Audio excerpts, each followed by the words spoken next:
요한복음 2장 12절 13절부터 22절까지 한 절씩 교독합니다. 13절부터 유대인의 유월절이 가까운지라 예수께서 예루살렘으로 올라가셨더니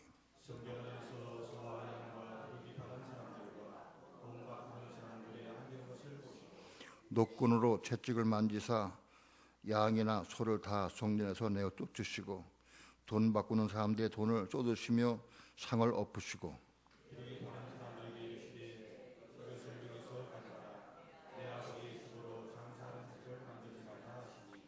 제 아들이 성경 말씀에 주의 전을 삼하는 열심히 나를 삼키리라 한 것을 기억하더라.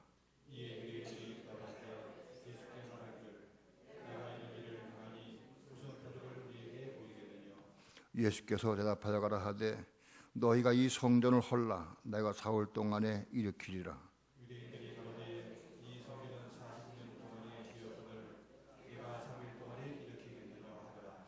그러나 예수는 성전된 자기 육체를 가리켜 말씀하신 것이라.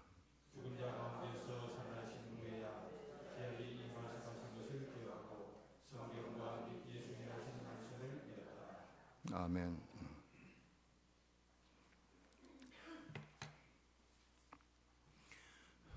예수님께서 공생애를 시작하신 이후에 6월절에 예루살렘 성전으로 올라가셨습니다. 성전에 올라가서 보니까 성전 안에서 돈 바꾸는 사람들 혹은 양을 파는 사람들, 염소를 파는 사람들, 비둘기 파는 사람들이 성전 안에서 매매를 합니다. 많은 사람들이 6월절 날 하나님을 예배하러 예루살렘 성전으로 올 때 멀리서부터 양이나 염소나 끌고 오기가 귀찮고 힘드니까 돈만 가지고 와서 예루살렘 성전에서 그걸 사가지고 그래서 그걸 제물을 드리고 이렇게 많이 했습니다. 그것을 기화로 해서 성전에서 아마도 제사장들 허락하에 사람들이 세를 내고 세금을 내고 성전 안에서 물건을 팔고 사고 매매하는 그런 일이 많이 일어났던 것 같습니다. 예수님께서 예루살렘에 올라가 보시니까 성전 안에서 물건을 사고 팔고 돈 바꾸는 사람들이 있고 여기 난장판입니다. 그래서 노끈으로 채찍을 만들어서 성전을 청소하십니다. 돈 바꾸는 사람들의 상을 엎으시고 양을 내쫓으시고 비둘기 파는 사람들을 쫓아내시고 이렇게 해서 성전을 청소하셨습니다. 그들은 제사장들, 대제사장들을 허락하에 제사장들을 허락하에 그 일을 장사를 시작했습니다. 장사를. 그런데 예수님이 오셔서 그냥 채찍을 휘두르시면서 내쫓아 보냈습니다. 네가 뭔데? 네가 무슨 권세로 네가 이런 일을 행하느냐 하고 유대인이 힐난을 합니다. 예수님께서 하나님의 집 기도하는 만민이 기도하는 하나님의 집에를 장사는 도둑의 소굴로 만들지 말라 책망하셨습니다. 하시면서 너희가 이 성전을 헐라 내가 4월 동안에 일으키리라 말씀했습니다. 마땅히 하나님의 성전 여기에는 없지만 다른 복음서에 구체적으로 마땅히 이 성전은 하나님의 집입니다. 또 만민이 기도하는 집이고 하나님이 거하시는 집입니다. 성전은. 그런데 성전에서 매매하고 사고 팔고 그런 일을 많이 자행했습니다. 예수님께서는 너희가 이 성전을 헐라 내가 4월 동안에 일으키게 세우리라 하고 말씀했습니다. 유대인들이 그때 그 헤롯 성전은 46년 동안에 지은 성전입니다. 우리 알다시피 헤롯 왕이 유대인들의 마음을 얻기 위해서 큰 성전을 크게 세우고, 그래서 성전은 46년 동안에 아주 아름다운 미석과 아주 아름답게 성전을 지었습니다. 하나님의 거하시는 집이니까 최대로 아름답게 꾸며서 지었을 겁니다. 전부 내부는 금으로 장식하고 아주 휘황찬란하게 지었습니다. 외부도 볼 적에도 아주 아름다운 미석으로 그 당시에 그렇게 아주 꾸며서 성전을 지었습니다. 이 성전은 46년 동안의 지었건을 내가 3일 동안에 이렇게 세우겠다 하겠느냐. 도무지 그들은 이해할 수 없습니다. 그리고 허황된 얘기 같습니다. 제자들도 그 말씀이 무슨 뜻인지를 잘 몰랐습니다. 그런데 예수님이 십자가 죽으시고 부활하신 이후에야 제자들이 그 말씀하신 것을, 또 예수님이 말씀하신 것, 또 그 성경을 믿었더라 그랬습니다. 자, 그러니까 이 성전은 뭐냐? 성전은 예수님의 몸, 예수님 몸을 성전이다. 이 성전은 예수님의 몸을 가리킨 것이다. 자, 그러니까 성전은 하나님의 거하신 집입니다. 성전은 성막으로부터 시작됩니다. 이스라엘 백성이 출애굽에 나올 때 시내산에서 하나님께서 모세에게 성막 성전을 지으실 것을 그 시경을 알려주셔서 짓게 했습니다. 히브리서에 보니까 모세가 어떻게 성막을 지었느냐?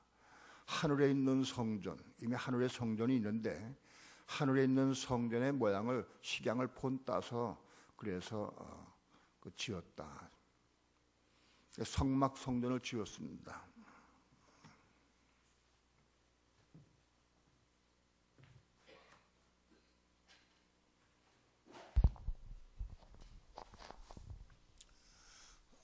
성막 성전,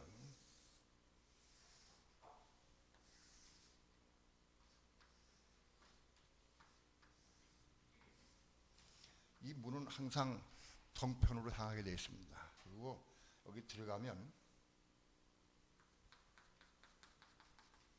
이게 바깥들입니다.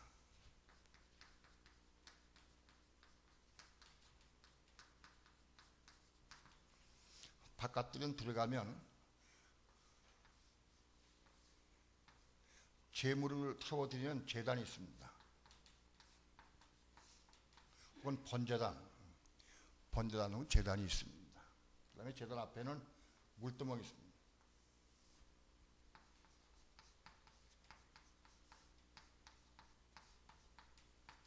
제단은 백성들이 성전에서 산 양이나 염소, 비둘기를 산 거를 그거 가지고 와서 여기 드리면 여기 제단에서 제사장이 그거를 잡아서 타부어서 하나님께 제물을 드립니다. 물두멍은 제사장들이 성소에 들어갈 때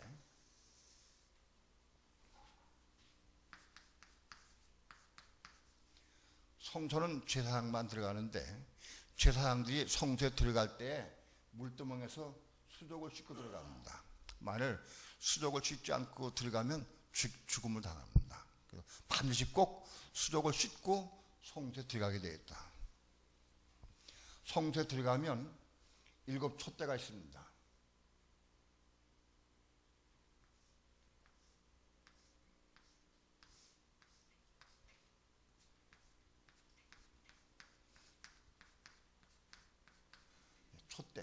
촛대에 저거 빛이 7 촛대가 있다.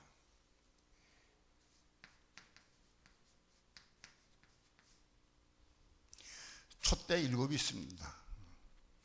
7 촛대는 왜 촛대가 7이냐? 촛대는 불을 밝히는 겁니다. 이 빛은 하나님의 빛을 의미합니다. 생명의 빛. 이런 전등불 빛이 아니라 하나님의 빛을 의미합니다. 영원한 하나님 나라 예루살렘 성은 하나님의 영광의 빛이 비치는 곳입니다. 예루살렘 성, 영원한 태양을 새 땅 예루살렘 성은 태양빛으로 사는 게 아닙니다. 하나님의 영광의 빛으로 사는 겁니다. 태양이나 별빛이 필요 없다고 그래요. 별빛이 필요 없다. 바로 그 빛을 의미합니다. 이 빛은 촛대가 7인데 왜 7이냐? 7이라는 숫자는 제가 계시록 맨 처음에 말씀했습니다. 7은 충만한 수다. 촛대가 하나 있으면 어둡습니다. 둘이도 어두워요. 셋도 밝기가 더 부족해. 넷도 부족해. 7이면 충만해. 7. 그러면 열이면 더 충만할 거 아니냐? 20개면 더 충만하느냐? 아니, 충만한 수가 7이다. 7가지면 된다. 빛은. 그러니까 우리가 생명의 빛, 하나님의 빛을 받는 것은 7개, 촛대 7을 경험해야 된다. 어떤 사람들은 교회를 많이 다니고 오래 다닌 사람들도 이 생명의 빛을 모르는 사람들이 있어요. 오래 다닌 사람들에게 당신은 빛이 뭔지 아느냐? 생명의 빛이 뭐냐? 하나님의 영광의 빛이 뭐냐? 물어보면 빛이 뭔데? 이런 전등불빛, 태양빛밖에 몰라요. 생명의 빛이 있어요. 자, 이 전등불빛, 태양불빛이 있어야 이 사물을 봅니다. 태양빛이 있어야 꽃도 보이고 책상이 보이고 물건이 보입니다. 빛이 있어야. 하나님의 진리는 하늘에 생명의 빛이 있어야 진리가 보입니다. 이건 태양불빛에서 성경 보는 게 아니에요. 불빛 가운데 성경 아무리 읽어도 우리에게 외워서 있어요. 읽을 수. 그러나 그 빛 가운데 있는 거 아니에요. 생명의 빛 가운데에서 진리를 보는 걸 깨닫는 겁니다. 이 빛이 있어야 한다. 이 빛을 모르는 사람들이 있어요. 빛을. 근데 이 빛이 하나부터 7까지 있어요. 어떤 사람들은 어떤 말씀을 조금 깨달아요. 내가 깨달았다. 감사하다. 그 얘기를 하는데 보면은 빛이 하나예요. 하나. 빛 밝기가 하나예요. 우리는 빛 밝기가 3, 4, 7까지 올라가야 돼. 하늘의 영광의 빛이 찬란한 곳에 들어갈 수 있어야 돼. 그거는 순수하고 깨끗하고 생명이 충만한 사람이 들어갈 수 있어요. 이게 더럽고 추한 사람은 거기 들어가질 못해. 가령 이렇게 비유할 수 있습니다. 여기 빛이 있어요. 빛이 있는데 저 뒤에 유리창이 있어요. 유리창이 있는데 유리창이 까만 게 붙여 있으면 여기 비춰도 그 투가 들어가지 못해. 어두워요. 유리창이 좀 뿌여면 좀 더 들어갈 거예요. 근데 유리창이 얼마큼 깨끗하냐에 따라서 빛의 여부가 틀립니다. 마찬가지로 우리 마음도 우리 마음이 얼마큼 깨끗하냐, 청결하냐, 어린아이가 순수하냐, 천진난만하냐, 그거에 따라서 생명의 빛이 얼마큼 빛이 다르다. 우리 마음이 더럽고 가득 꽉 차 있으면 아무리 빛이 비춰도 여기 들어오질 않죠. 여기 들어올 수가 없어요. 우리 마음이 깨끗하고 순수하고 천진난만하고 비우고 그래야 생명의 빛이 우리 속에 들어온다. 그러니까 이 생명의 빛을 받는 것은 우리 마음과 관계가 있다. 촛대 그 다음에 우측엔 떡상이 있습니다. 떡상이 6개씩 12개가 있습니다. 어떤 분들은 떡상을 이렇게 그리기도 해요. 떡상이 떡이 있는데 떡이 12개가 이렇게 올려있다. 이렇게 쌓여있다. 그렇게 된 건 제가 이해하기는 이렇게 되어 있습니다. 떡상이 2열로 12개 되어 있다. 이 떡상 12개는 뭐냐? 12지파를 의미합니다. 12지파를 의미하는데 이 떡은 제사장들이 들어가서 이건 진설병 떡입니다. 여기는 누룩이 섞이지 않았어요. 누룩 없는 떡, 진설병 떡이 여기 늘 정리가 되어 있어요. 그러면 제사장들이 들어가서 이 떡을 먹는 겁니다. 제사장들은. 이 떡은 제사장들만 먹게 되어 있어요. 뭐 다윗이 먹은 경우도 있지만 아무튼 제사장들이 먹는 게 이 떡은. 근데 이 떡은 왜 12개냐? 떡은 우리가 먹는 음식입니다. 우리가 먹어야 배부릅니다. 떡을 먹어야 배부르다. 근데 이 떡은 이건 육신의 떡이 아닙니다. 이건 생명의 떡을 의미합니다. 영적 의미가. 이 빛이 육신의 세상 빛이 아니고 생명의 빛을 의미하듯이 이 떡도 생명의 떡을 의미합니다. 우리 육신에 위한 밥을 먹고 콩나물 먹고 김치를 먹고 뭐 국을 먹고 이런 육신을 위한 밥도 떡도 필요하지만 우리 속사람, 우리 거듭난 속사람의 영, 속사람도 떡이 필요해. 우리 속사람이 먹는 떡을 의미한다. 이 떡은 우리 속사람에게 필요한 떡이다. 이 떡이 12덩이 있다. 12덩이. 왜 12덩이냐? 떡이 많으면 더 오래 먹고 배부를 거 아니냐? 아니고 떡은 아까 일곱째 때 마찬가지로 떡은 12개가 충만한 수다. 12개. 12개 떡을 먹으면 된다. 우리 떡을 한 덩이 조금 먹고 다가 다 한 줄 알아요. 많은 사람들이 떡을 먹긴 먹어요. 요 떡을 먹는데 한 조각 먹었어. 하나 먹었어요. 이건 말씀의 떡인데 왜 12냐? 온 성경이 우리에게 영의 생명의 말씀, 생명의 떡입니다. 성경 말씀이. 이 온 성경 말씀 생명의 떡인데 온 성경 전체가 다 12개의 떡으로 비할 수 있습니다. 그러니까 전체 성경 전체가 12개의 떡으로 비한다. 그래 12는 완전수이기 때문에 그래서 12를 표현했다. 우리가 떡을 먹어도 예를 들어서 내가 어떤 말씀 내가 빛을 받았어요.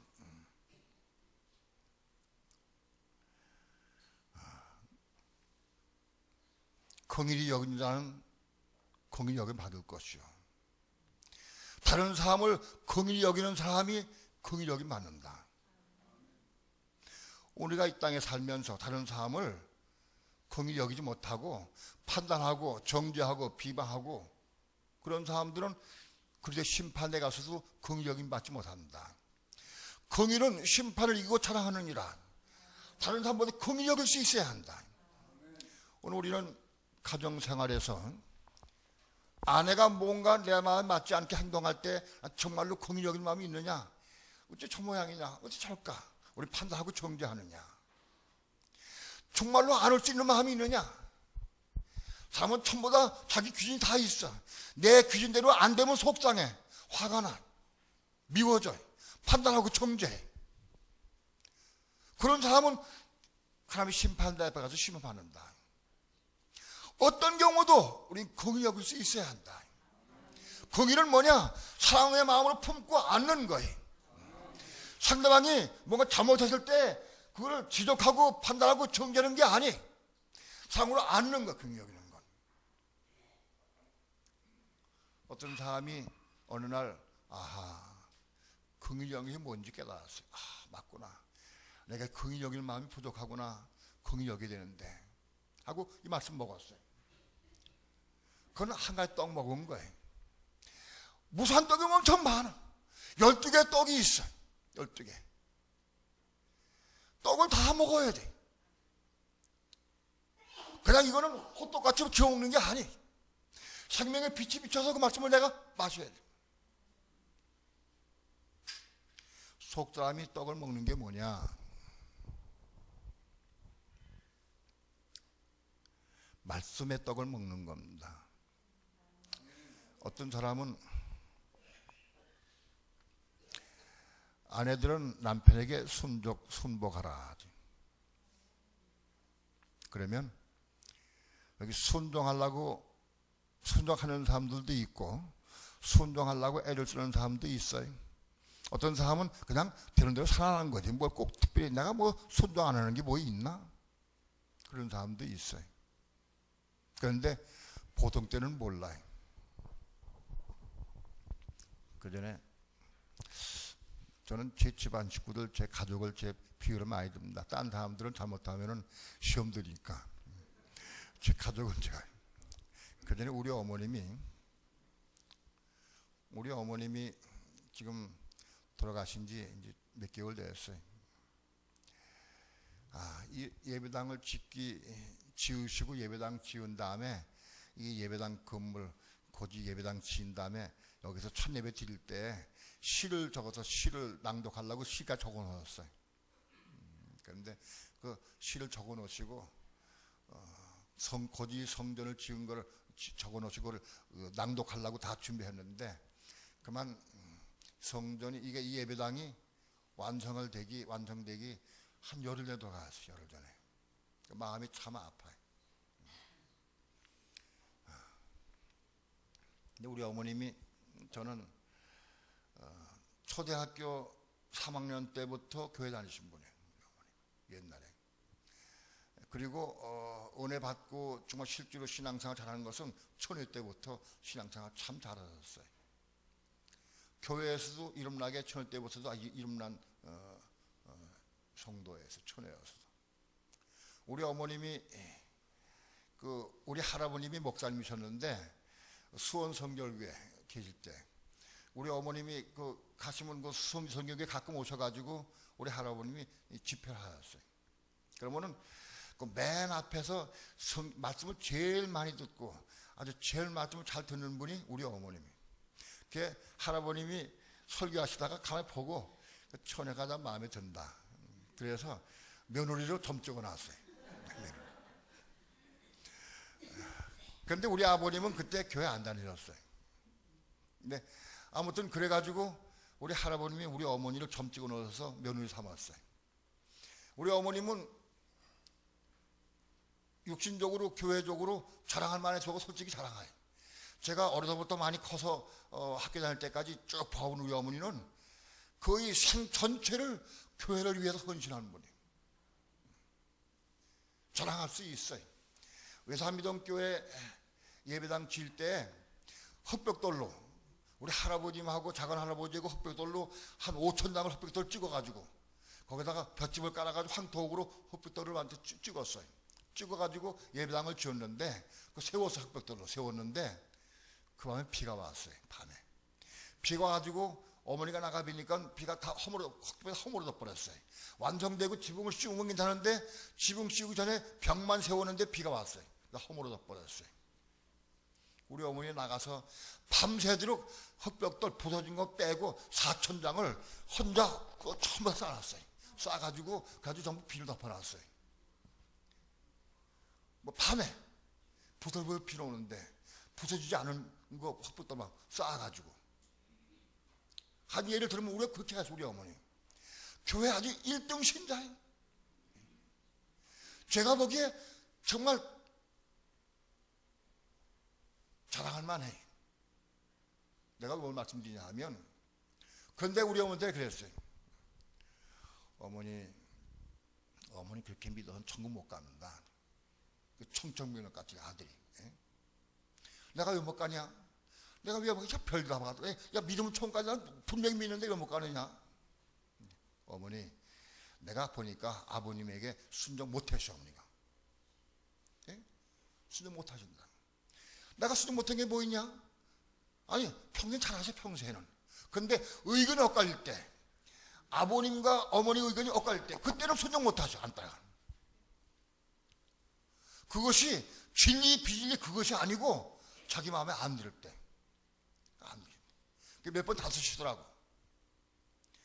어머니 그러시더라고 나한테. 야 안 다투는 사람이 어디 있냐? 부부간에 다 싸우지. 좀 많이 싸우고 적게 싸우는 거 뿐이지 안 싸우는 사람 어디 있냐? 어머니 지가 그게 아니고요. 어머니 마음 중심으로 순종하지 못해요. 왜 그러냐? 평소에 밥 갖다 드리고 뭐 빨래 해드리고 그게 문제가 아니. 의견이 엇갈리 주장이 틀릴 때 그때 순종할 수 있느냐? 그걸 말씀해 주세요. 내가 꼬집어 얘기해. 꼬집어서. 야 태어날 때부터 가죽이는 마음이 어떻게 돼야 되냐? 그러시더라고. 저는 우리 교회에서 가장 많이 하는 설교 중에 하나가 뭐냐 하면 아내들이여 남편에게 순복하라. 순종해야 된다. 순종이 뭐냐? 순종이. 아내가 남편에게 순종하는 게 교회가 그리스도에게 순종한 거다. 다시 얘기해서 남편에게 순종하지 못하는 아내는 절대 그걸 섬길 수가 없다. 그리스도를. 그래. 남편은 뭐냐? 그리스도의 모형이야. 모형. 가정에서 남편은 그리스도요. 머리요. 머리. 가정의 머리는 남편이요. 가정에서 아무리 아내가 똑똑하고 대학교 나오고 아무리 머리 좋아도 머리 될 수 없어요. 가정에서 머리는 남편이 머리예요. 주 안에서 그리스도에 순종해야 돼. 순종할 수 있어야 돼. 저는 우리 교회에서 말합니다. 많이. 여전도 회장이고 남전도 회장이고 아무리 목사님한테 잘해주고 떡해주고 해도 집에 가서 볼 때 남편에게 불순종 대들면 언젠간 나한테 또 그럴 것이다. 틀림없어요. 기질이 똑같이 기질이에요. 남편에게 불순종하는 기질이나 그 기질 어디 가겠어요?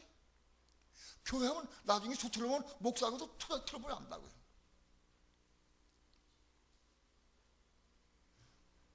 남편을 섬기지 못하는 아내는 목사를 섬길 수가 없고 교회를 섬길 수가 없고 구조를 섬길 수가 없어요. 하나님 못 섬깁니다. 외적으로 뭐 잘해주는 게 문제가 아니, 의견이 다를 때 문제이거든. 그래서 제가 아내들이여 남편에게 순복하라 그러면 다 아멘 그래.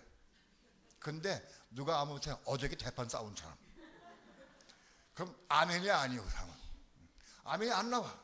왜? 어저께 대판 싸웠거든. 지금 믿거든. 아직 그것이 아직 가시지 않았어요. 미워 죽겠어. 그럼 그런 사람은 그래, 목사님은 말이지 맨날 설교할 때마다 저걸 우리 교회에서 벌써 10번째 해. 그거 꽂고 있나 봐요. 평소에 아무리 일 없을 때에는 아멘 그래. 그런데 무슨 일이 있을 때, 문제가 있을 때, 남편이 내 마음을 아프게 했을 때, 그럴 때는 아멘이 안 되는 거예요. 말씀을 받아들일 수가 없어. 먹을 수가 없어.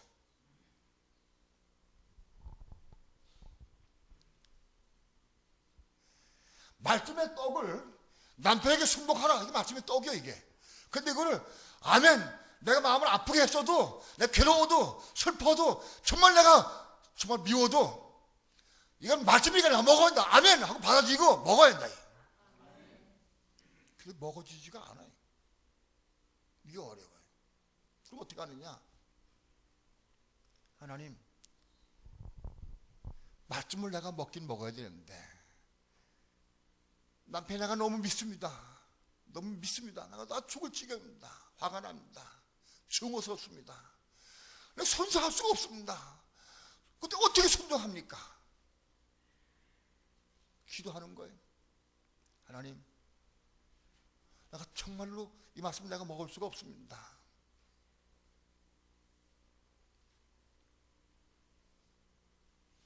어떤 사람은 저한테 그래. 목사님은 교회에서 아내들이야 남편에게 순종하라 그만 얘기하지, 남편들아 아내를 제 마음과 사랑해라 그런 얘기 안 한대. 그건 내 마음이지. 사실은 제 마음이 아니라 성령께서 하루도 해야 돼. 성령께서 하라고 하시면 제가 해. 그런데 아직 감동이 없어. 그냥 안 하는 거예요. 왜 성령에 감동 없느냐? 남편들 보니까 아내를 제 마음과 사랑할 마 아직 거기 도달하면 아직도 멀었어. 그 떡을 먹을 만한 단계가 아직 안 왔어. 먹을 만한 단계가 와야지 먹이지. 어린아이에게, 젖 먹는 어린아이에게 고기 반찬 주고 뭐 갈비가 뜯어주면 그거 먹고 취한다고요. 예? 장성해야 갈비도 먹이고 고기도 먹일 수 있어요. 남편들 볼 때 신앙이 자라서 성장해서 남편들아 자기 아내를 전문가 사랑해라. 그 말씀을 먹을 수 있을 만도 올라가야 먹이지. 예. 아직 거기 성숙하지 못했어. 그걸 나한테 왜 목사는 왜 교회에서 남편들 설교를 안 하고 여자만 하느냐? 어디서 그렇게 불평하는 사람도 있어. 그게 자기가 하나님 같이. 주의 종은 마땅히 하나님께서 성령께서 감동하는 대로 내가 하는 거예요. 자, 무슨 말씀이냐 하면, 말씀의 떡을 은혜로울 때 다 먹는 것 같아. 실제로 어떤 문제, 사건이 있을 때 봐야 돼. 그때 먹는 게 진짜 먹는 거 실제로. 그게 먹어야 한다. 아, 하나님 맞습니다. 내가 지금까지 평소에는 내가 남편을 잘 섬기고 공경한 것 같았는데, 순종한 것 같았는데, 내가 오늘 보니까 순종하는 마음이 없군요. 맞습니다. 그렇습니다. 하나님, 내가 이 말씀 먹습니다. 내가 남편에게 순종하지 마음을 주옵소서. 떡을 먹은 사람은 기도가 달라. 기도가 내가 보면 기도가, 하나님 내가 지금까지 순종하지 않았는데 순종하지 못했습니다. 순종이 내가 뭔지도 몰랐습니다. 하나님, 내가 어제 너무너무 마음이 아프고 괴로워서, 마음이 괴롭고 슬프고 내가 미워서 중호까지 했는데, 그러나 내가 남편에게 순종하기 원합니다. 말씀 먹은 사람은 눈물로 기도해. 달라. 기도 내용이 달라. 먹은 사람 안 먹은 사람은. 아이 목사님 또 그런 설교해. 몇 번째인지 몰라. 그냥 떡 안 먹은 사람이. 오늘 우리는 말씀의 떡을 떨어질 때마다 먹어야지. 다 먹어요. 먹을 수 있는 것이 있고 못 먹는 게 있어. 그러나 다 먹어야 돼, 다. 골고 성장해야 돼. 어떤 사람은 편식을 해. 편식해서 자꾸 야채를 안 먹고 김치를 안 먹으니까 자꾸 아토피가 나. 편식하면 안 돼. 어떤 말씀이 다 먹을 수 있어야 한다. 골고루 먹을 수 있어야 한다. 우리는 모든 말씀 다 먹어야 돼. 내 이웃을 내 몸과 사랑하라.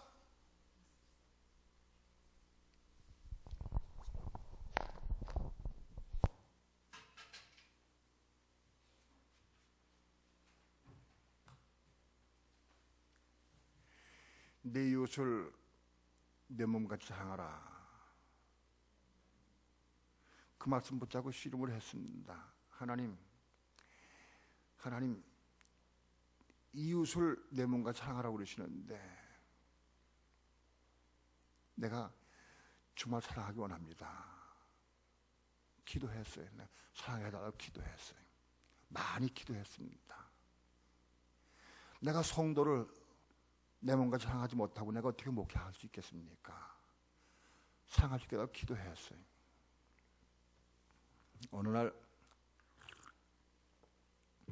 제 막내 아들이 지금은 장가 갔어요. 그래서 이제 이번에 손주를 낳았어요. 며칠 전에. 근데 걔가 아마 3살, 4살 때 3살 정도 된 것 같아요. 4살 정도 된 것 같아요. 그때인데 그 누뚱이야. 제가 40살 넘어서 낳았어요. 누뚱이고 제가 아주 은혜가 충만할 때 낳은 애예요. 걔가 아주 성령의 외적 충만이 있을 때 내가 걔를 낳았어요. 그 누뚱이고 아주 또 내가 특별히 사랑을 했어요. 귀여워했어요. 또 그게 귀여운 짓을 많이 해. 아빠가 뭘 하면 쫓아다니면서 뭘 자꾸 거들라고 그래. 옛날에 목회 초기 때 제가 무슨 꽃이요? 꽈리고추를 심어서 그거를 재배한 적이 있어요. 꽃밭을 매면은 꼭 옆에 따라와가지고 같이 꽃밭을 매주겠대. 지가 앉아가지고 풀을 뽑히지가 않잖아요. 제가 그때는 여기 손톱에 무좀이 있어가지고 손톱이 좀 그래서 약해서 장갑을 끼고 호미를 가지고 이제 그 풀밭을 매. 그 옆에 앉아가지고 아빠 그 호미 달라 그래요. 호미. 그 호미가 없으면 내가 풀을 뽑을 수가 없는데 호미 달라 그래. 그래도 기호 달라니까 호미 줘. 그 보면 열심히 호미가 뽑으려고 그래. 안 뽑아지거든. 또 장갑 달라고 그래. 그 장갑도. 장갑 끼지 한다고 열심히 해. 그러니까 지금 뽑는 게 문제가 아니라 걔가 뽑는 게 아니라 풀 대가를 다 뽑아놔. 풀 뽑는 게 대가만 남아. 그러니까 뭐 쥐게 있어야지. 풀도 뽑기가 어려워서 힘들어. 지가 집에 들어가면 좋겠는데 자꾸 뽑아준대. 그러면서 풀 머리만 자꾸 잘라버리니까 풀 뽑기도 힘들어. 그래서 하는 게 귀여워서 지켜보죠. 그 호미도 주고 장갑도 줘요. 귀여운 짓을 많이 했어요. 한 번은 강사에 기도하는데 저녁인데 두 손도 빌고 내가 막 기도하는데 꼬맹이가 나와가지고 옆에 딱 앉았어요. 같이 손을 딱 들더니 주야 그 뭐 기도해? 그러더니 뭐라고 저걸 기도해? 그럼 주의지 부르면서 아주 귀여운 짓을 참 많이 했어요. 근데 그게 하루 이빨이 아프다고 그래. 썩어서 아빠 이빨 아파요. 이빨 아파. 그 저녁인데 뭐 어떻게 이빨 아픈데 어떻게 먹었어요? 밤이 되는. 야 이빨 아파? 그러면 찬물 가다가 찬물 이렇게 넣어가지고 해가지고 뱉어라. 가서 와서 또 그래. 아빠 찬물 가지고 했는데 아빠 아프대. 양치 한번 양치. 소금 가지고 양치 한번 해라. 소금 가지고 양치를 또 하고 오더니 그래도 아파요. 자꾸 아프대. 또 아프다. 뭐 어떻게 할 방법이 없어. 이렇게 저렇게 아무리 해도 제가 이빨 많이 아파서 하래. 찬물 한번 쐬봐라. 그래도 아프다고 울어.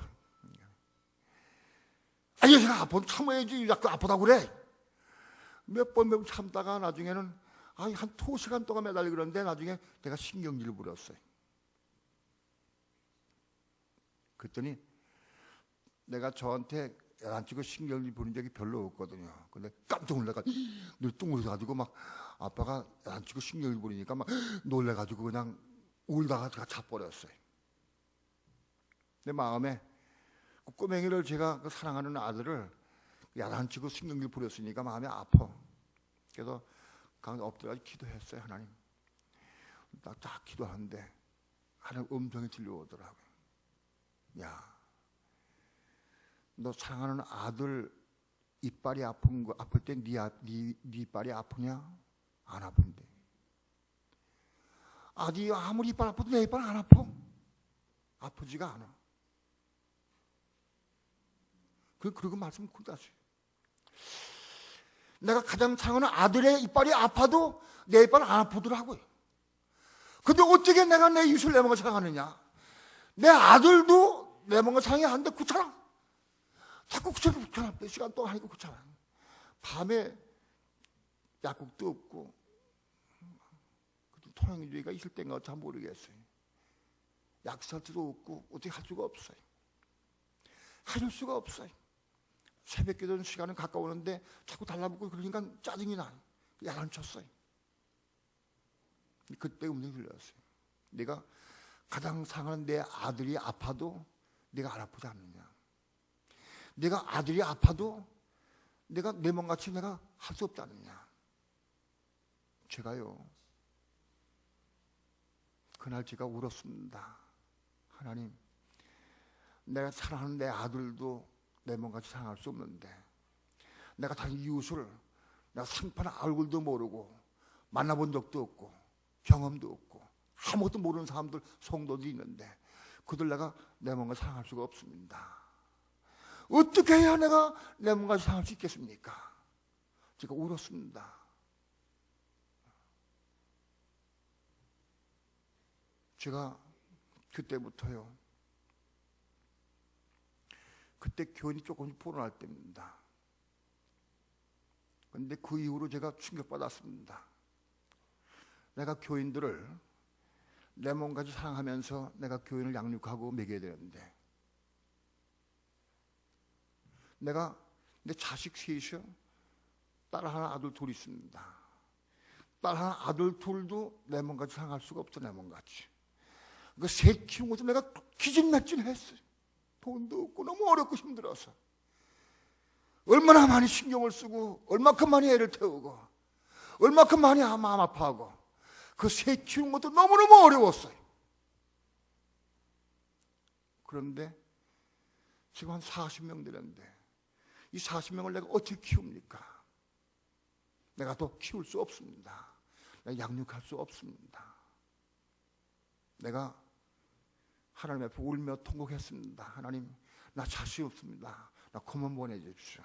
나 이것도 과합니다. 너무 벅찹니다. 내가 감당할 수가 없습니다. 자식 셋도 어려운데 40명입니다. 40명. 10배입니다. 10배. 넘습니다.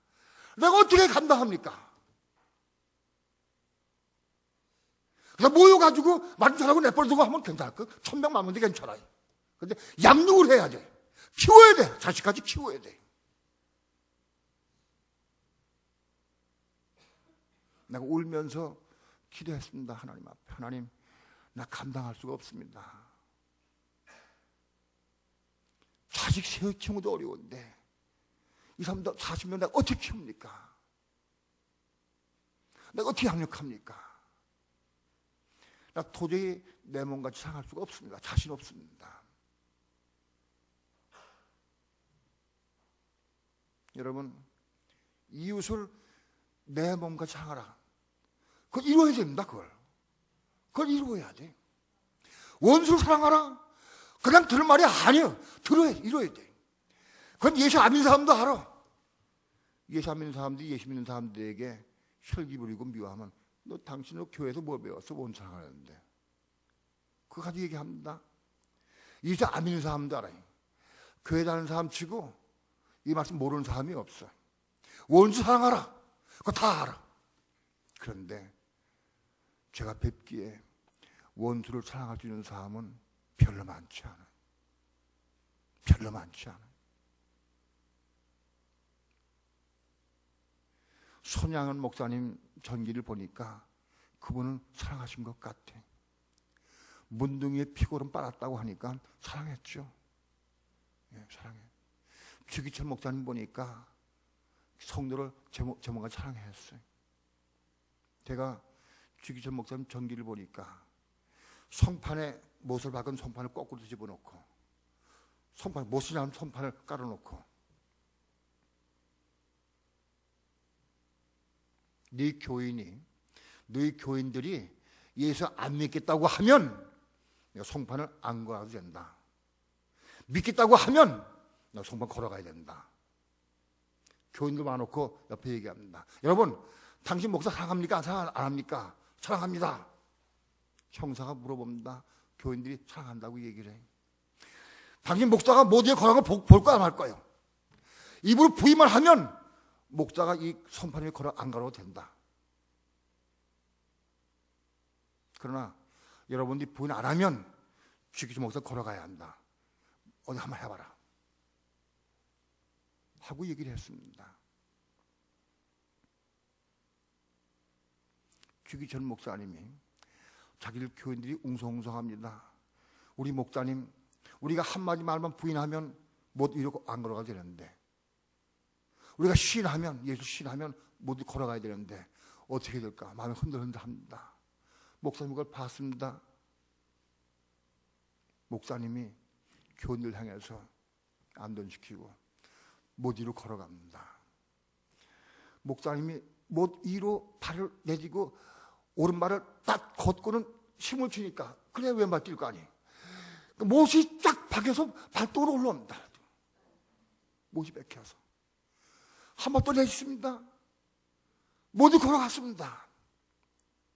교인들을 위해서, 성도들이 부인한 걸 위해서, 입을 부인하면 주님께서도 날 너희 부인하리라. 그것이 두려워서.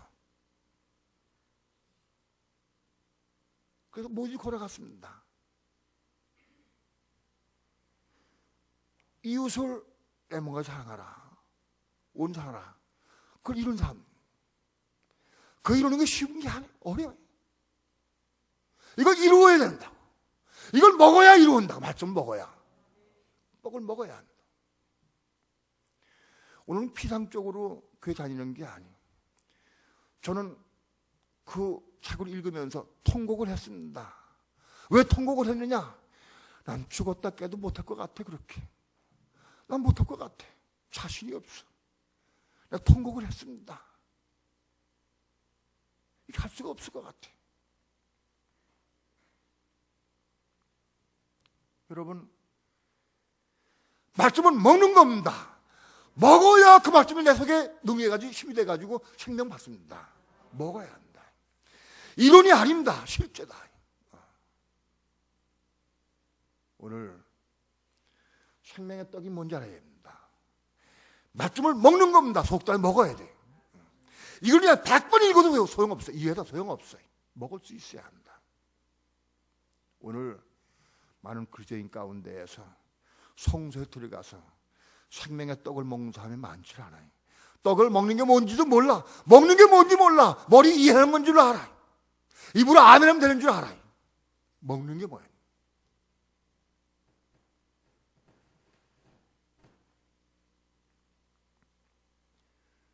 생명의 떡은 하나 먹으면 되는 게 아니에요.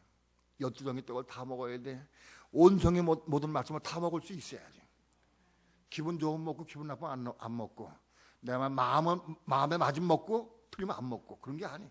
다 먹을 수 있어야 돼. 진리 말씀 다 먹어야 한다.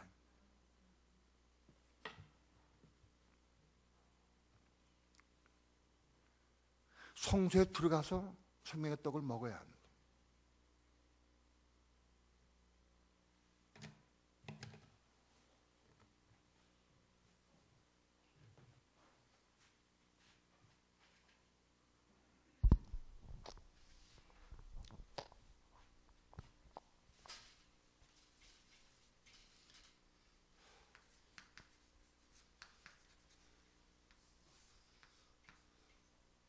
여기는 분향단이 있습니다. 분향단.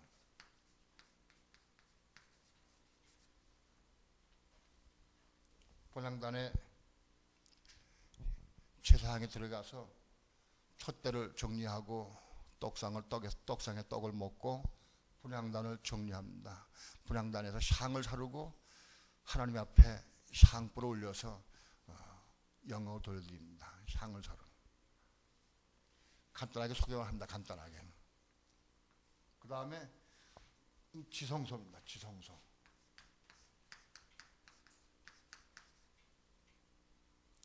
지성소에는 하나님의 법궤가 있습니다.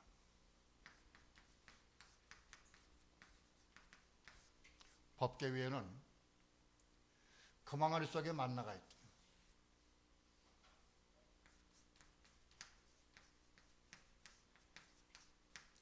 금항아리가 있습니다. 금항아리는 금으로 된 항아리인데 그 속에 기념으로 만나를 담아서 보관했습니다. 만나. 이스라엘 백성이 광야에서 40년 동안 먹었던 만나입니다. 그 만나를 보관했다. 금항아리. 그 다음에 아론의 쌍난 지팡이가 있어요. 지팡이인데 이건 아론의 쌍난 지팡이입니다. 이스라엘 지파들이 하나님 대적하고 아론을 대적하고 모두 대적할 때 하나님께서 각 지파별로 대표로 지팡이를 하나씩 걷어라. 전부 지팡이를 전부 12개 걷었어요. 그런데 그 중에서 아론의 지팡이에서 싹이 나고 밤새 싹이 나고 열매 맺었어요. 이게 뭐냐? 죽은 지팡이, 죽은 막대기 같은 지팡이에서 싹이 나고 열매 맺었다. 부활 생명이다. 죽은 지팡이가 싹이 나고 열매 맺은 건 바로 부활 생명을 의미한다. 그러니까 아론의 쌍난 지팡이는 부활 생명을 의미한다. 그 다음에 여기 법궤 돌판 2개가 있습니다. 10계명 돌판 2개가 있다. 1계명 4계명까지 쓴 돌판 하나, 5계명부터 10계명까지 쓴 돌판 하나, 돌판 2개가 있습니다. 계명 10계명을 적은 돌판 2개. 이건 영적으로 뭘 의미하느냐? 하나님 모든 계명 율법을 완성으로 의미합니다. 금항아리 속에 만나를 먹고 부활 생명을 받은 사람들은 하나님 모든 계명을 다 이룰 수 있다. 소화시킬 수 있다. 그 마음판에 새겨져서 계명이 마음판에 새겨져서 완전히 그 삶 속에 하나님의 계명으로 완전히 쪄졌다. 모든 게 다 이룰 수 있다는 겁니다.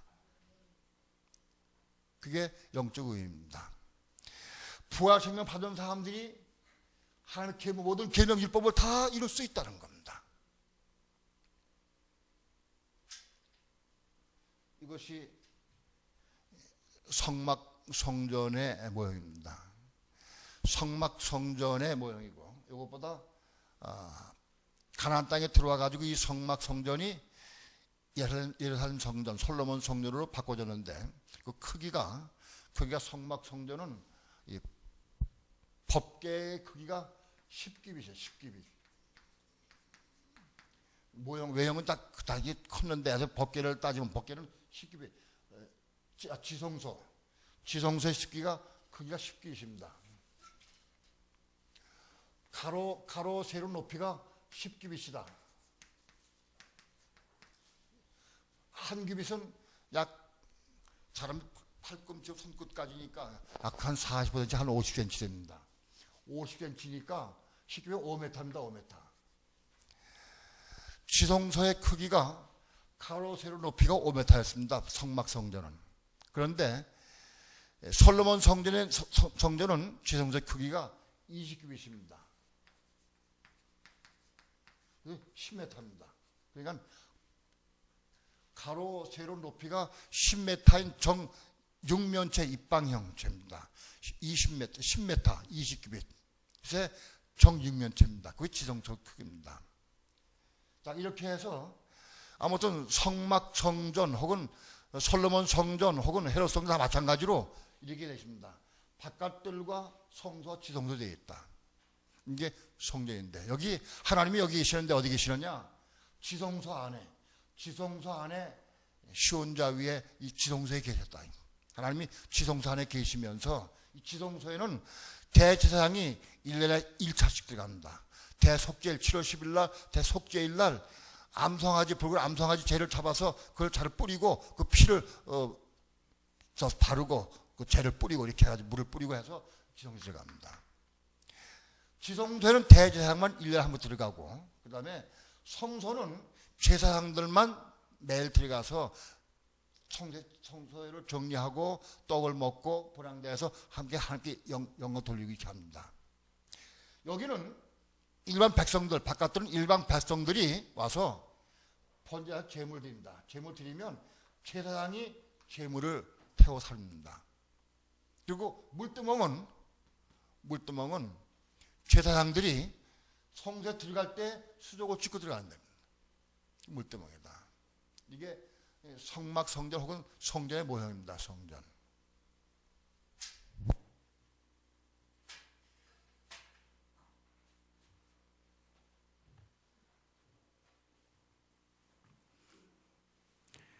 자, 요한복음 2장에서 돌아갑니다. 너희가 이 성전을 헐라 사흘 동안에 일으키리라.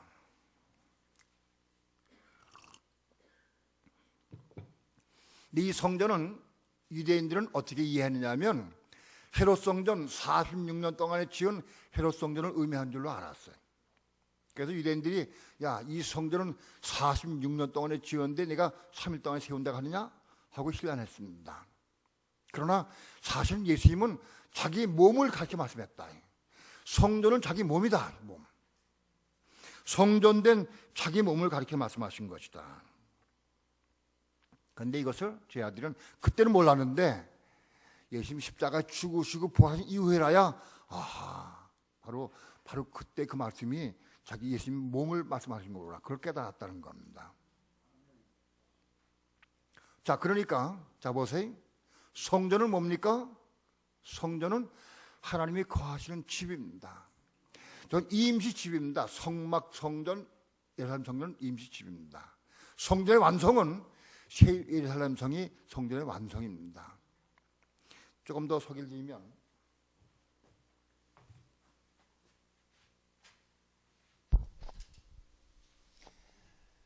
성막 성전은 10규빗, 가로 세로 높이가 10규빗입니다. 가로 세로 높이가 10규빗은 정육면체입니다. 솔로몬 성전은 20규빗입니다. 가로 세로 높이가 10 곱하기 10 곱하기 10m입니다. 세루살렘 성은 가로 세로 높이가 12,000 스타디온입니다. 12,000 스타디온. 그러니까는 세루살렘 성은 가로 세로 높이가 12,000 스타디온, 12,000, 12,000 높이 12,000. 그래서 정육면체입니다. 그러니까 세루살렘은 뭐냐? 지성소의 확대입니다. 지성소. 완전히 세루살렘 성은 하나님이 계신 지성소의 성막 성전 혹은 솔로몬 성전, 헤롯 성전 마찬가지. 이거 성전의 확대가 세루살렘 성전입니다. 그러니까 성전의 완성이다. 완성. 하나님의 집의 완성이다. 세루살렘 성전이. 이거를 먼저 소개시켜드립니다. 아무튼 오늘은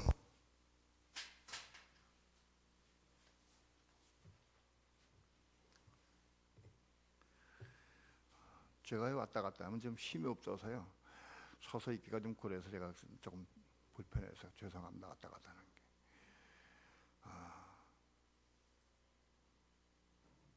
중요한 것은 성전이 뭐냐? 하나님이 거하신 집입니다. 성막 성전은 하나님이 바깥들에 계시지 않고 성소에도 안 계셨고 지성소에 좌정에 계셨어요. 지성소에 계셨다. 자, 그런데 하나님 지성소에 계셨다. 그런데 하나님 지성소에 계신 그 하나님이 지금 어디 계시냐? 지금 예수님 오셔부터는 어디냐? 성전이 뭐야? 예수님의 몸이 성전이다. 몸이. 자, 예수님 몸이 성전이에요. 그러니까 예수님 오시기 전까지는 헤롯 성전이 하나님의 집이었어요. 그러니까 예수님이 청소를 했어요. 하나님 집이니까. 그런데 예수님이 등장하시고서부터는 새로 성전은 하나님 집이 아니요. 무엇이 하나님 집이요? 예수님의 몸이 하나님의 성전이다. 몸이. 성전된 몸을 가리켜 말씀했다. 몸을.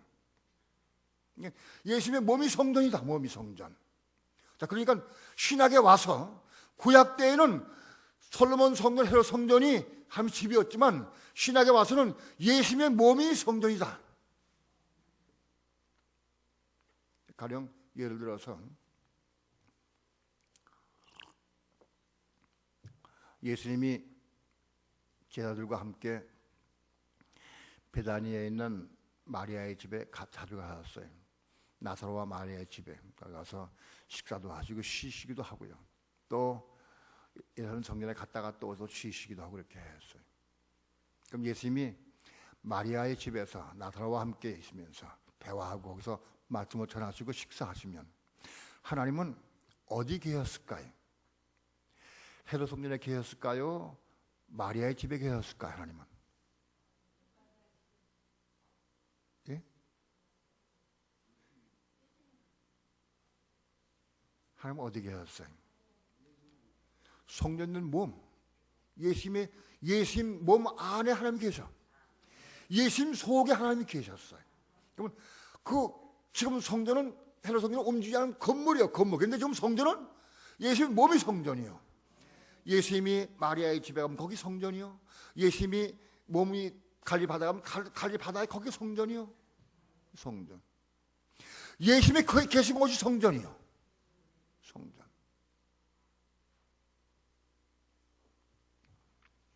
여러분, 오늘 우리 예배당도 졌지만 이건 성전 아니에요. 이거 말 바꿔야 됩니다. 관념 바꿔야 됩니다. 우리가 지금 아는 걸 뜯어고치기가 얼마나 어려운지 몰라. 이건 예배당, 예배를 드리는 장소예요, 장소. 제가 개척할 적에는 수원 비내지병원 밑에 조그만 반지하에서 개척을 했습니다. 거기서 한 2년 있었습니다. 한 2, 3년 있었나. 그 반지하에서. 근데 나중에 거기서 딴 데로 이사 갔어요. 이제 건전중학교 옆으로 그것도 반지하인데 이사 갔어요. 이사 간 다음에 지나가 보니까 거기 술집이 바가 됐더라고. 바. 우리가 예배드린 장소인 그 반지하 거기가 우리 떠나가니까 나중에 술집이 돼버렸어요. 성전이 아니에요. 그건 예배를 거기서 드린 처소였어요. 장소일 뿐이에요. 오늘날 우리 관념 바꿔야 됩니다. 신약에 와가지고 예수님이 이렇게 말씀한 지 2000년 지났어요. 그 지금도 이 건물을 성전에 생각하는 많아. 성전 짓자. 그래서 어떤 사람들 집 팔고 땅 팔아가지고 성전 짓는 사람이 있어요. 하나님이 집을 짓는다고. 헛것이 헛것. 그거 하나님 집 아니에요. 예수님 오시면서 그거 헐어버렸어. 불태워버렸어. 예수님의 제자들이 예수님께 그 아름다운 미석과 건물로 된 성전을 보이면서 예수님 저 얼마나 아름답습니까 성전이. 예수님께서 돌 위에 돌 하나 남지 않고 다 무너뜨리리라. 성전, 구약의 성전은 무너져야 돼. 허물어져야 돼. 왜? 예수님 오셨으니까. 성전은 예수님의 몸이 성전이니까 허물어져야 돼. 그거는. 성전은 예수님의 몸이 성전이고 우리 성도들의 몸이 성전인데 그건 좀 나중에 더 말씀드립니다. 성전의 완성이 무엇인지 그걸 나중에 말씀드리겠습니다. 아무튼 여기 요한복음 2장에서는 예수님의 몸이 성전이다. 그건 이미 구약 때에 이루어진 지금까지 이런 모든 성전은 다 끝났어. 그 시대 끝났어요. 예수님의 몸이 성전이다. 건물은 더 이상 성전이 아닙니다. 건물은 한 집이 아닙니다. 이 개념을 우리가 확실해야 됩니다. 어떤 사람들은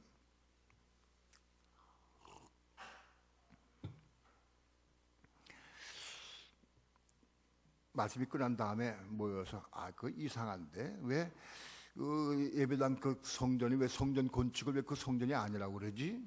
말씀 못 먹은 사람들. 말씀 먹은 사람은 아하, 성전이 아니구나. 그만 바꿔버려 끝나버렸어요. 성전이 아닌데. 건물은 성전이 아닙니다. 예수 그리스도의 몸이 성전이다. 몸이. 예수님 안에 하나님 계셨어요. 이미 성전은 이미 오시면서부터 하나님 성전에 계신 하나님은 일로 가셨어요. 여기 계셔. 여기 이건 껍데기 아무것도 아니에요. 그리고 허물어버리게 하셨어. 하나님께서. 왜 하나님이 계신 성전을 하나님께서 왜 허물어지게 했느냐. 로마의 타이투스 장군에 의해서 로마 AD 70년에 완전 허물어져 버렸습니다. 왜 허물어져 허락하셨느냐. 거기 하나님이 안 계시기 때문에.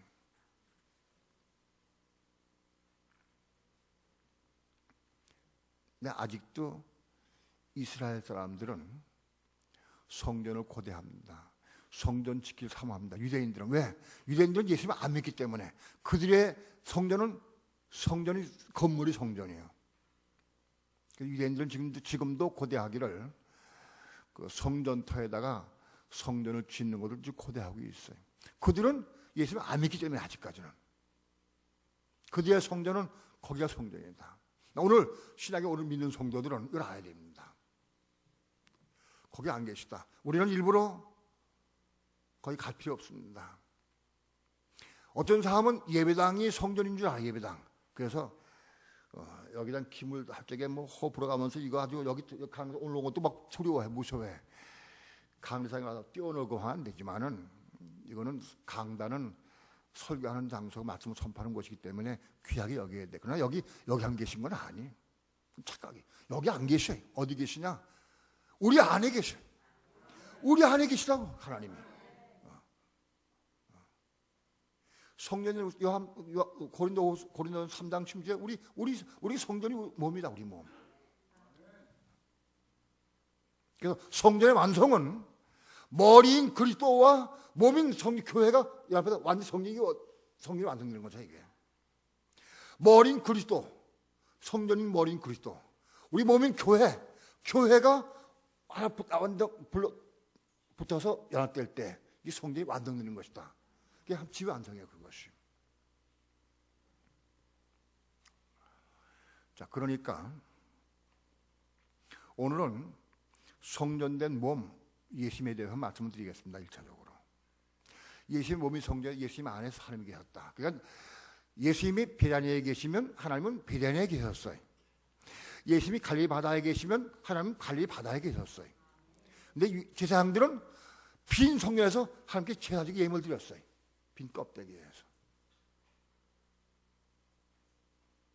자, 그러면 성전이 예수님 몸이니까 우리가 가야 됩니다. 예수님 몸이 성전이니까 구성도 바깥마당 성전이 한 집이니까 바깥마당 성소 지성소로 되어 있는 성전은 그러니까 예수님의 몸이 성전인데 중요한 것은 예수를 믿는 사람도 바깥마당 신자, 성소의 신자, 지성소의 신자가 있다는 겁니다.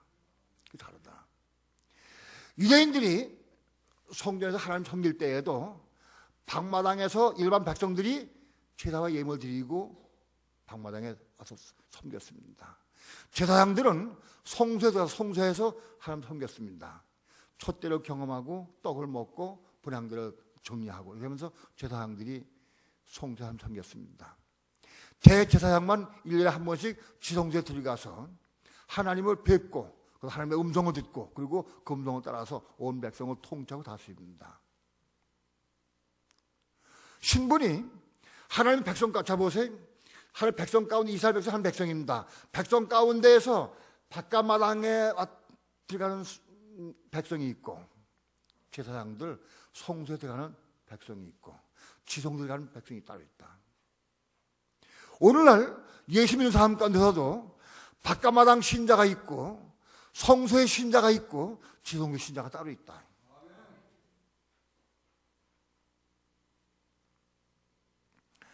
바깥마당은 번제단이 있습니다.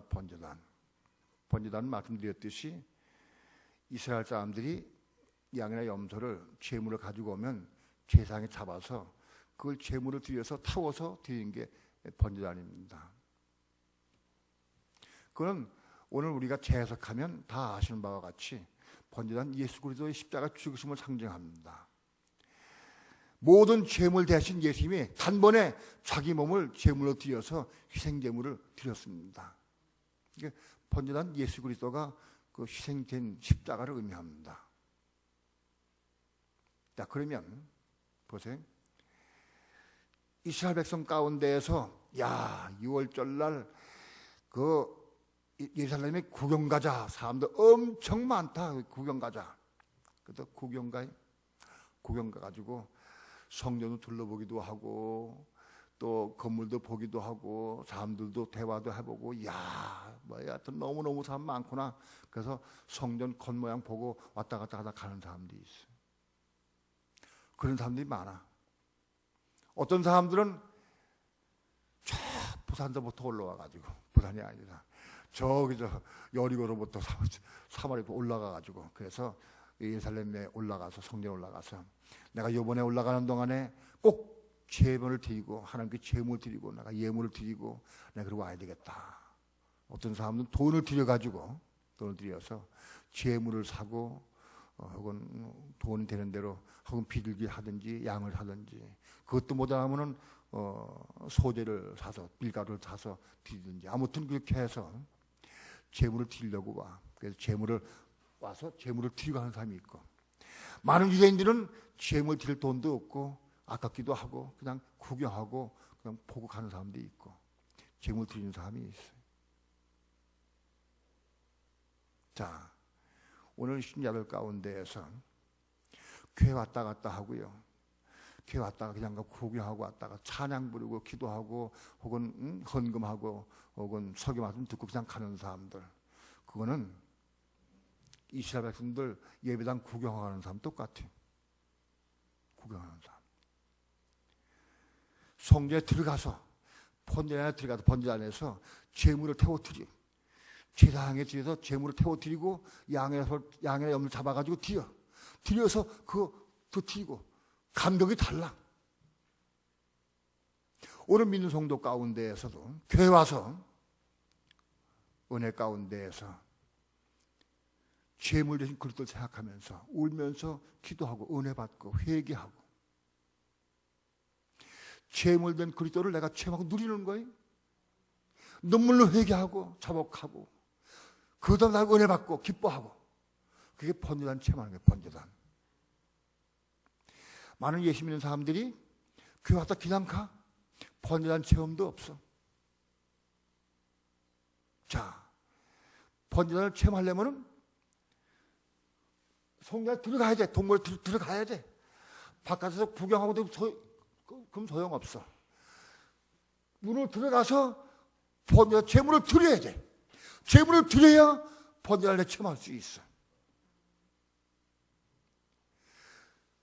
들어가야 돼. 성전 안에 들어가야 돼. 바깥에 왔다 갔다 하면서 100번 뺑글뺑글 돌면서 예배당을 건물을 아무리 구경해도 소용없어요. 오늘 예수 믿는 사람들 가운데에서 번제단을 체험하는 성도가 있고 번제단 체험하지 못하는 성도가 있어. 들어가야 돼. 누가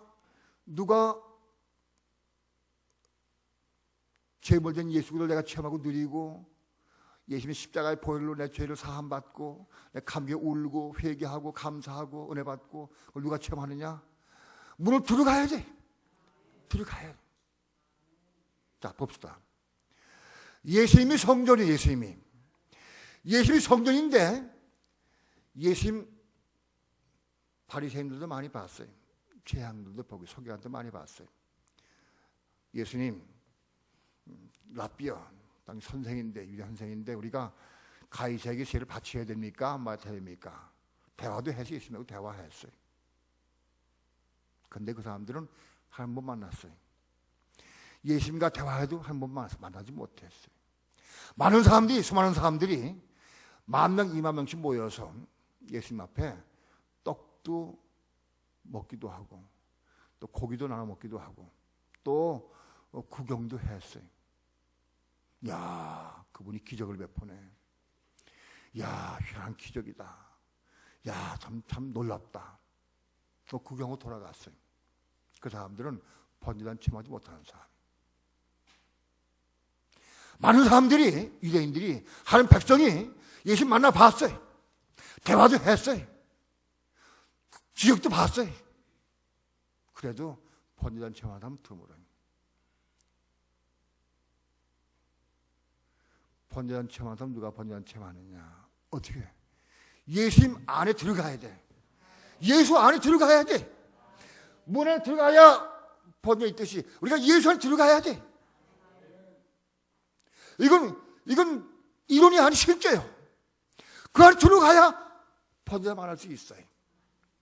문에 들어가야 번제 만나고 물도 만나지. 밖에서는 안 돼. 체험이 없어. 예수 안에, 그리스도 안에, 이거는 이론이 아니요. 실제로 들어가야지. 여러분들이 만일 나를 위해 십자가 죽으신 예수님을 내가 체험하고 누리고 내가 그 은혜에 감격하고 눈물을 뿌려 회개하고 기도하고 은혜 받은 경험이 있다고 하면 여러분들은 예수 안에 들어간 분들이 예수 안에 들어가요. 예수 그리스도 안에 들어가야 돼. 이건 이론이 아니에요. 이스라엘 백성이 성전에 들어갔듯이 우리 들어가야 돼. 예수 안에. 그래야 그 안에 들어가야 번제단을 체험하고 물두멍을 체험하고 그 다음에 성소에 들어가서 촛대를 경험하고 떡상을 체험하고 분향단을 체험하고 지성소에 들어가서 지성소에서 하나님을 직접 만나고 하나님 음성 듣고 대화하고 감치마나를 먹고 부활 생명을 얻고 이룬 삶을 살 수 있을까지 거기가 올라가야 한다. 우리의 신앙은 바깥마당에서 번제단에서 물두멍으로 촛대에서 떡상으로 분향단에서 지성소로 올라가야지 계속. 이건 예수 안에 들어가야지. 이건 이론이 아니. 밖에서 뱅뱅 예수님 성전을 아무리 쳐다봐도 그 안에 일어난 사건은 몰라요. 이론은 알아. 이론. 아, 저기 들어가면 번제단이 있어. 물두멍이 있어. 성소가 있고 지성소가 있어. 소용없어 알아도. 이거는 아는 게 아니야. 지식이 아니야. 내가 먹고 채우면 누리는 거야. 내가. 먹어야 돼. 누리는 거다.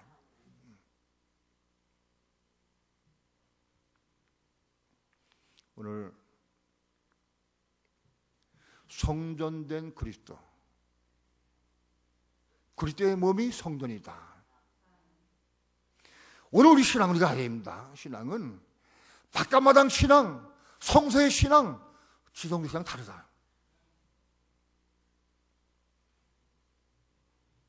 바깥마당에 있는 사람은 바깥마당엔 기껏 해야 번제단과 물두멍밖에 없어. 성소에 들어갈 수가 없어요. 함부로 못 들어가. 들어가면 죽어. 이런 백성은 들어가면 죽어요. 오늘 우리의 신앙이 바깥마당의 신앙에서 성도로 들어갈 수 있는 신앙으로 바꿔줘야 돼. 배워져야 돼. 그래서 아무런 못 들어가는 거예요. 성소에. 죽어도 생명의 빛을 체험하고 생명의 떡을 먹고 분향단을 체험하려고 하면 성도 들어가야 돼. 바깥마당에서 아무리 해도 이런 줄 알아도 소용없어요. 성소에 들어가도 촛대가 7이야. 7 촛대를 다 경험해야 돼. 떡상도 얼뜻 떡이 있어요. 부분적으로 먹는 거 가지고 안 돼. 우리 신앙은 그렇게 올라가야 돼. 놀라웠게도 많은 예수 믿는 사람들 가운데에서 바깥마당 신자가 부지기수로 많아요. 예수 믿고 그 받은 체험 때문에 눈물 걷고 감격하고 울고요. 회개하고 가슴을 치고요. 은혜 받고 기뻐 날뛰고 다 바깥마당 신하지. 바깥마당 신앙.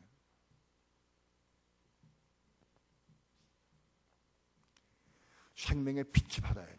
빛이 뭔지 알아야 돼. 빛의 경험을 해야 돼. 생명의 빛은 성소에 들어가야 빛이야. 바깥마당에는 비치지 않아. 아무리 외우고 알아도 안 돼. 그거 들어가야지.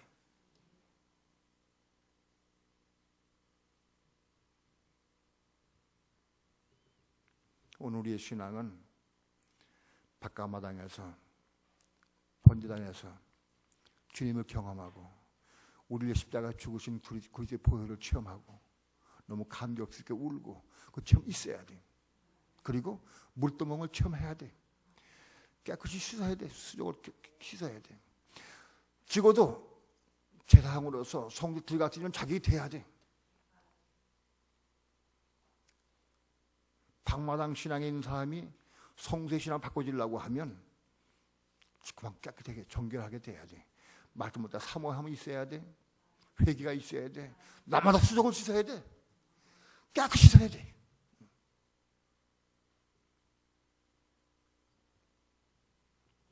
오늘 우리 신앙이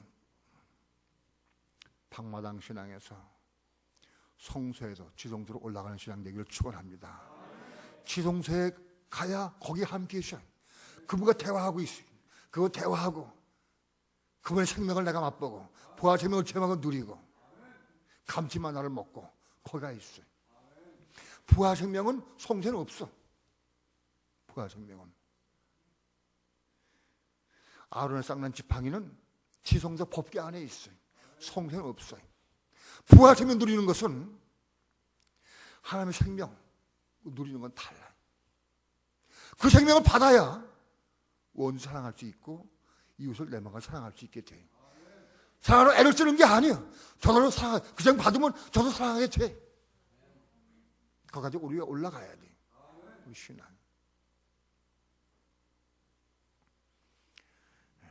나마다 사모함으로 우리의 신앙이 지성소 신앙으로 올라갈 때까지 자라기를 축원합니다. 이 부분에 대해서는 앞으로 몇 주간 더 말씀드리겠습니다.